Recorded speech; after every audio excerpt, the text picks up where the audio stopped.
Hello, bonjour à tous. Aujourd'hui une nouvelle vidéo. Suite à mon live de ma page Facebook, mercredi, j'avais promis de vous apprendre et de vous montrer comment faire une carte avec un fond de page. Et je vais vous montrer comment faire cette carte-là cet après-midi. Voilà. Donc j'utilise la technique du masquage et de l'ancrage du fond. J'espère que ça vous plaît. Donc au travail. Donc tout d'abord, je vais faire ma base de cartes. Et donc je vais prendre une feuille bleu nuit de chez Stampin' Up où je vais couper un rectangle de 14,8 sur 21.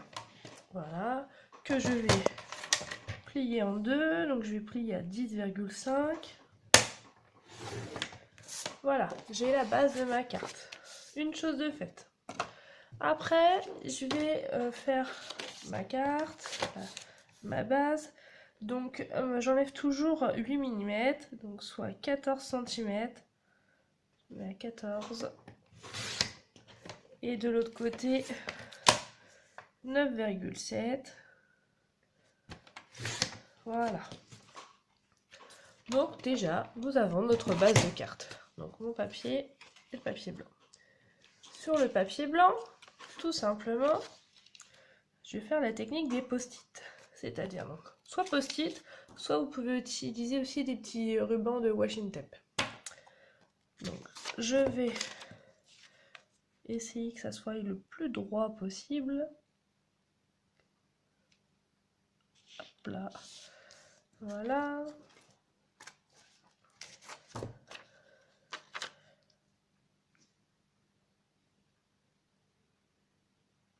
Hop.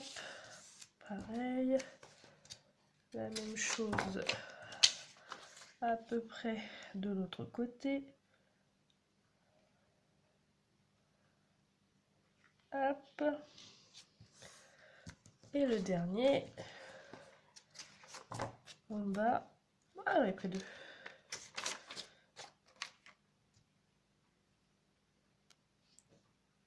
Je vais faire plus vers le bas. Voilà.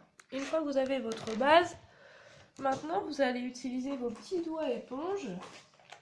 Donc en l'occurrence, la couleur bleu nuit que j'ai pris. Voilà. Mon encre. Ah, j'ai oublié un truc. Dans une chute de papier. Ou une chute de post-it. Je viens d'avoir une idée. Vous allez... Bon, c'est pas parfait. Ah bah oui.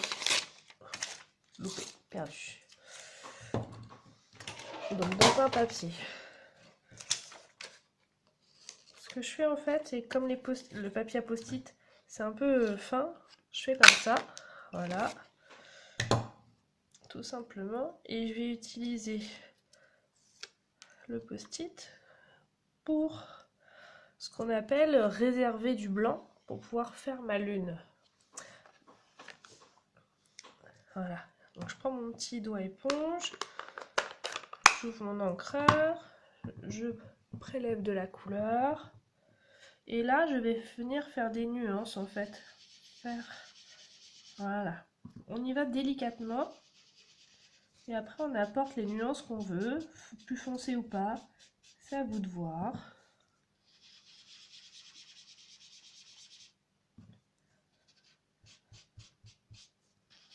Alors, soit vous faites en trait ou en rond, ça c'est comme vous voulez. Moi, je crois que je préfère en rond.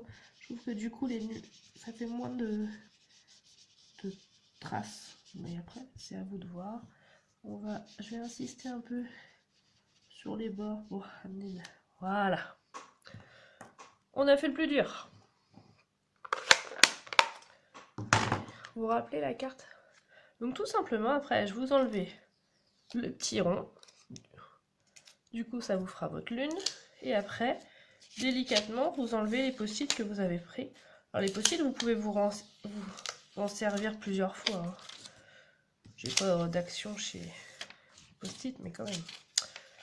Et voilà, du coup, bon, ça sera pas tout à fait la même carte puisque j'ai pas fait les mêmes dimensions, mais c'est pas très grave. Donc vous avez votre base. Maintenant, on va apporter de la profondeur et un peu du côté végétal avec le tampon sapin. Hop, que je vais chercher dans sa petite boîte. Donc c'est le set de tampons Lovely as a Tree. Je suis désolée de mon accent anglais. Et maintenant, donc, je reprends la même chose avec mon encreur. Toujours, comme je le dis souvent, la technique du bisou, ça évite d'en mettre partout. Voilà. Maintenant, je vais faire mon sapin. Hop. Nickel. Ça, c'est fait. Après, je vais faire ma petite maison qui vient du set de tampons Ensemble à Noël. Je me prends un petit bloc acrylique. Voilà. Je tamponne. Alors, je vais essayer. Ce que je vais faire, c'est que je vais reprendre un petit post-it pour être bien.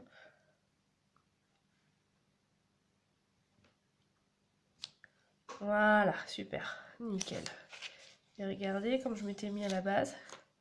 Pile poil, c'est trop bien. Donc ça. Pour celles qui me connaissent, j'aime bien garder mon matériel bien propre. Donc mes tampons, dès que je les ai utilisés, j'utilise mon Stampin' Scrub où je vaporise un ou deux pchits sur... Bon, j'ai fait 3 du coup. Sur ma partie un peu humide.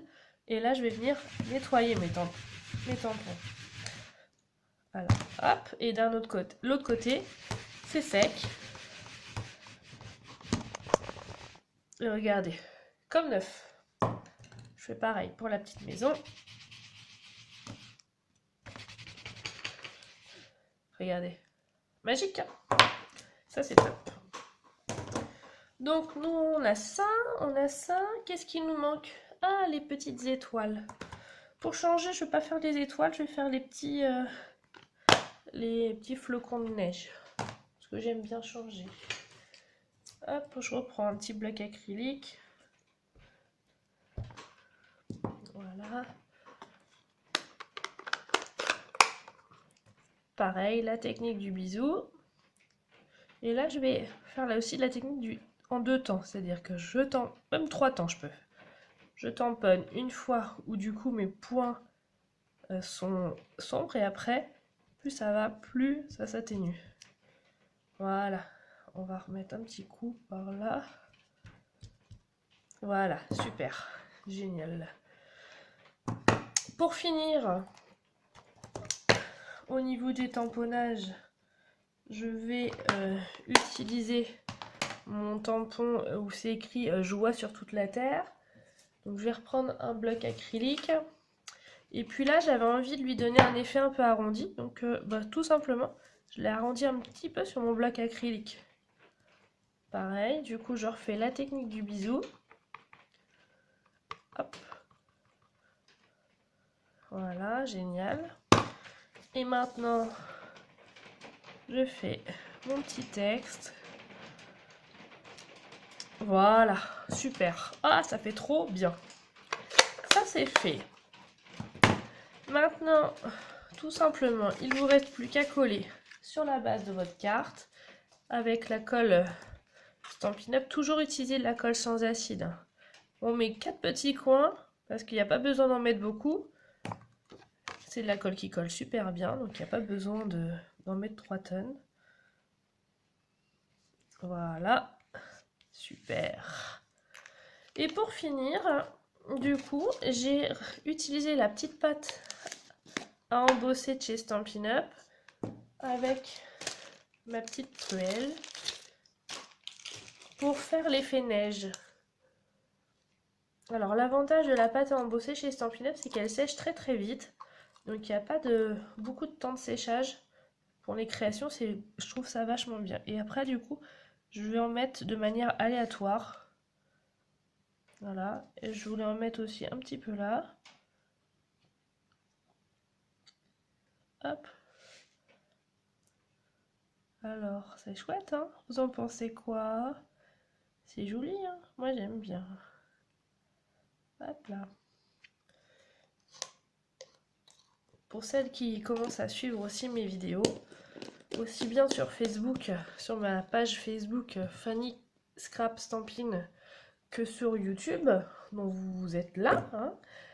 J'aime beaucoup rajouter un peu de brillance, donc je vais rajouter des petits strass, parce que j'adore les strass. Hop là. Alors je rajoute de manière très aléatoire, souvent par nombre impair, soit par 1, 2, 3, non, n'importe quoi, 1, 3 ou 5. Voilà. Et puis j'ai testé un truc et ça a bien marché. Avec mon pinceau à paillettes Wink of Stella brush, je suis venue rajouter des paillettes. Alors, est-ce que ouais, c'est bon. Sur ma pâte à structure. Voilà, c'est chouette, hein. Alors par contre, pour éviter d'abîmer mon pinceau, il est vrai que dès j'ai fini, je vais aller nettoyer mon pinceau. Même, hop, pour pas que ça sèche, puisque je vous ai bien dit hein, que la pâte à embosser, elle était super rapide à sécher. Donc voilà ma petite création du jour, j'espère que ça vous a plu. N'hésitez pas à mettre plein de commentaires, n'hésitez pas à partager avec vos copines, n'hésitez pas à vous abonner à ma chaîne, ça me fait vraiment super plaisir. Et puis je vous dis à très bientôt, bye bye et un max de pouces!